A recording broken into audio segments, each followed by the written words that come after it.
I was a small preacher's daughter, and 4 or 5, it was the first hymn I would go sing in nursing homes to people. So that kind of touched my heart. That was kind of my signature song at the time.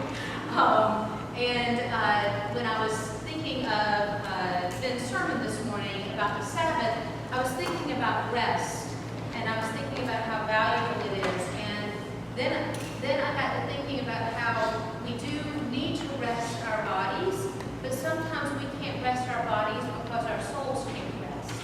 And since I'm a musician and a singer, I often use music to rest my soul, because sometimes my physical body and my mind get in the way of my soul resting.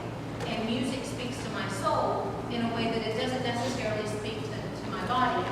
And I've been obsessed, and not to get sermon, but I've been obsessed lately with the difference between my flesh and my soul, and how those two things need different things, and how they're always kind of in battle with each other. And what I love about this particular piece, this is my second favorite hymn, and what I love about this song is it speaks to the fact that all kinds of things can happen to your flesh, but your soul is okay, no matter what.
A blessing in my life is that JJ and I have been friends for years now, and I can testify to the fact that she's an even better person than she is singer. But that said, dang girl, you sure can sing. Thank you so much for that gift. Well, it's Labor Day weekend.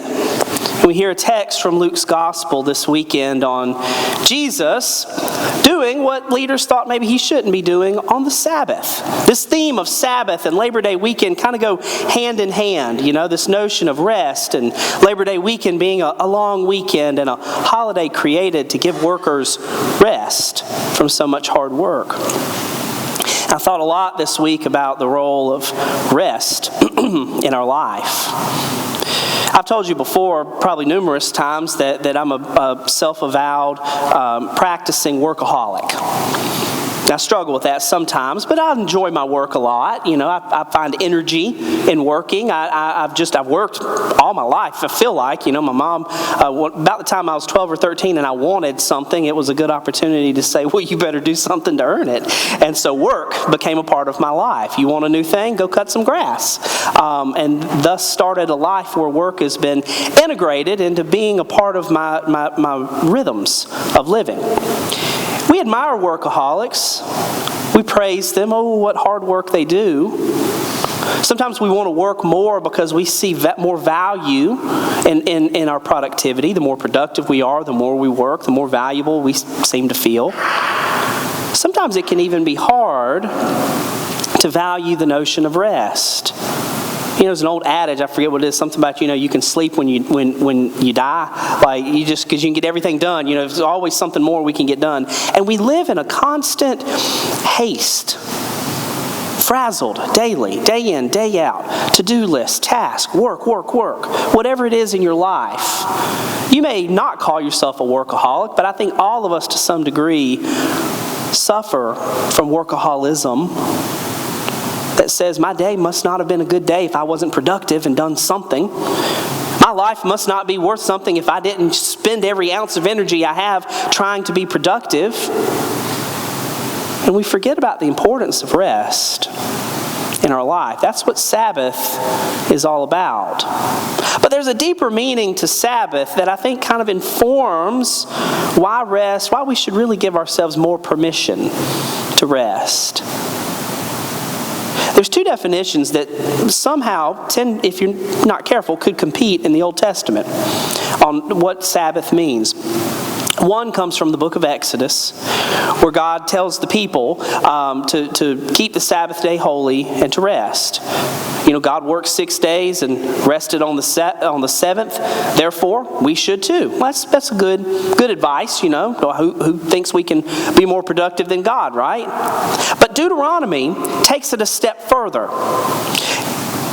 In the book of Deuteronomy, we learn that Sabbath is about resting and keeping the day holy and God working. But more than that, it's not about God's work schedule.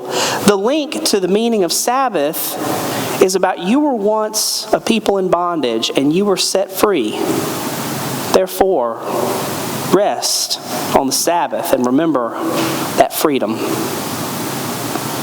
And here in Luke's Gospel, we see that story lived out. There's a woman for 18 years, literally the length of time it takes for a person to become a legal adult. 18 long years. We are told that she's had an ailment, that she has been hunched over. She could not stand up straight. And you can imagine coming to the synagogue, people who are outsiders like her, they're not invited into the center of community. They kind of stay on the periphery. And for 18 years, she would come and she would worship. And you can only imagine the prayers she would probably lift. That one day, she might be set free. That one day, this burden might be lifted. And then on the Sabbath day, as she comes as her duty, as was everyone's duty, probably assuming her place kind of on the periphery because she is that outsider, Jesus notices her. This story has always struck me as so powerful because who among us has not felt to some degree or another like an outsider? Who among us has carried a burden, has not carried a burden that we felt like we couldn't share, that we had to carry all alone? And secretly we wanted someone to notice us. Somebody to say, hey, you look like there's something bothering you. For 18 years, this woman would come week in and week out on the Sabbath to worship and never be noticed. And this day, Jesus sees her, notices her. She's an unnamed woman. She doesn't really have much of a speaking role, which could be why we tend to focus so much on the conversation that's happening between Jesus and the synagogue leader. Now, we tend to do that too because whether we know it or not, we tend to get programmed growing up reading the Bible to focus on what men say to one another in Scripture, and we don't hear nearly enough about what women have to say. So here's the men arguing, they're having a theological discussion, and here's this woman who's really the star of the story, off to the side. It's Jesus and the synagogue leader. It's Reformation and the status quo. We don't heal people on the Sabbath. You don't do work on the Sabbath day. That's not the way we do things. And maybe our story coincides with the woman's story. Maybe we have burdens that are hard to carry. Maybe we work so much in our lives trying to think that we could just work ourselves out of whatever struggle we're having, and it never seems to get us anywhere. And we're constantly spinning our wheels, and we're tired. We're so tired. Our souls are just so tired. But we don't know any other way but to just keep at it. It doesn't matter that the definition of insanity is doing the same thing over and over, expecting different results. And we can identify, if we pause for a moment, with that woman who for 18 years is carrying something really hard. I don't know what it is in your life. Some hurt, some frustration, some struggle, some mistake that you just feel like you can never get past. Maybe it is the burden of work. You just feel like I got to work 7 days a week. The world will stop turning if somehow I rest. And we forget that we don't make the world turn. That the world will keep moving even if we stop. And that maybe in stopping we can do important things that we tend to be too busy to do, like connect deeply with important things. Kids, we heard talk about they're going to learn about creation for the next couple of Sundays. When was the last time that you went with no agenda, with no plan, and you just let yourself get lost in the beauty of creation? Sit in your backyard, your patio, take a walk? I don't know. When was the last time you let yourself do that? Even for 30 minutes. To just say, I'm just going to let my mind wander, and I'm just going to notice the beauty around me. When was the last time you gave yourself time off to do that? Time off from whatever it is in your life that you think you have to work so hard at all the time. I wonder what that could do for our souls to take more rest, for those burdens we carry. It's interesting. A couple weeks ago. So, for those of you who don't know, I've started a podcast with Molly Carlson, one of our wonderful members. Molly talked me into it. But it's really been a fun experience, and we've kind of, talk about faith things as two young adults, and, what does it mean in our lives, and all these things. And now we've kind of branched into doing interviews with church leaders and things like that on various topics. A couple weeks ago, we got to interview Adam Hamilton. Adam is the pastor of the United Methodist Church of the Resurrection in Leawood, Kansas, just outside of Kansas City. It's the largest United Methodist church in America, over 25,000 members. It's incredible. And so, of course, we get to ask Adam questions, and he was so gracious with his time, and it was really a fun conversation. It's online, too, if you want to go download and listen. But one of the questions that I got to ask Adam was, I'm in awe. He leads the largest Methodist church in America. He does speaking engagements all over the place all the time. He's written dozens and dozens of best-selling books. I mean, it's just amazing. How do you I want to say, Adam, how do you do all that you do in your life? What are like the essential life rhythms that you have to get everything done? Of course, I'm looking for hacks on how to be more productive, right? You want to know what Adam tells me? He spends upwards of 2 hours a morning in prayer. He says, and he's actually said to me, he said, Ben, that's not a thing I've always done. I'm ashamed to say that early in ministry when I was younger, I could do a lot of work on very little prayer. And he said, I'm kind of embarrassed to say that. But he said, the older I've gotten, the more and more I've realized that prayer has to ground me every day. And so he gets up and he hits his knees and he prays every morning. He literally gives his life to Christ every morning of his life. He has devotional time. He goes for a walk because, as he shared, his doctor said, you need to lose a few pounds. You got to exercise every day. So he goes for like this 45-minute power walk every day. He prays the whole way. He comes home. He goes to shower and get ready for the day. He prays in the shower. I mean, it was about 2 hours that he integrates prayer into his daily rhythms. Here I am looking for professional hacks on how to get more done in my day, and he says, you need to pray and be mindful of God. That's an active form of rest, by the way. To say, I don't need to get up and check my phone. I don't need to get up and turn on the news. I don't need to get up and accomplish 58 things. If there are these important things that, you get up, you eat breakfast, devotional time, exercise time, which should be, some movement time for us every day. But then to put rest and prayer into that. And I said, what does this do for you? And I'm thinking, accomplish more things. To which Adam says, it helps me pay attention throughout the day. And I wonder what it would be like in our life if we could integrate rest into our daily or weekly rhythms in ways that help us pay attention more. Do you understand what I mean by that? How many of us spend our daily rhythms so frazzled, so worried about the next thing, so trying to move on to this, and that we fail to be present in a moment? Even if it's like a moment just sitting at the stoplight. How many of us fail to see someone around us in need because we're just so wanting to get to the next thing? That could be why that woman went 18 years and no one noticed her. They were too busy doing whatever they did. How many of us go by people that we could help or at least share life with a little, and we don't even notice because we're too busy to pay attention? Part of paying attention is being mindful, by the way, of the things in us.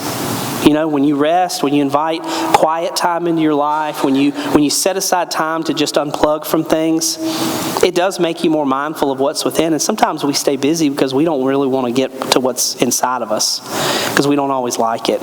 It's not always pretty. We have a woundedness, all of us, that we carry. And we think if we stay just busy enough, maybe we don't have to touch that wound.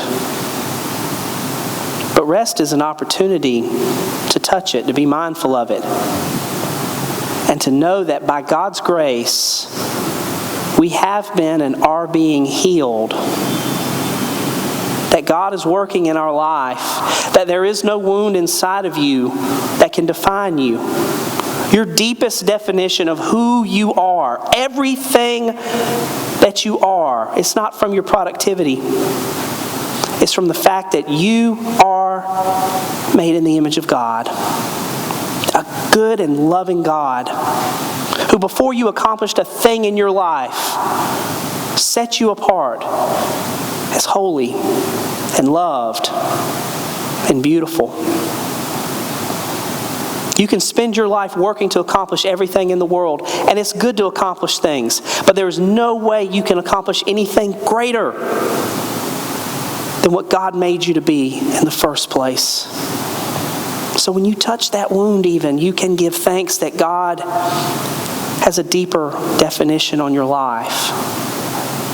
And maybe through practice of rest and mindfulness and awareness and paying attention, you can begin to stand up a little straighter and not be so weighed down with your wounds.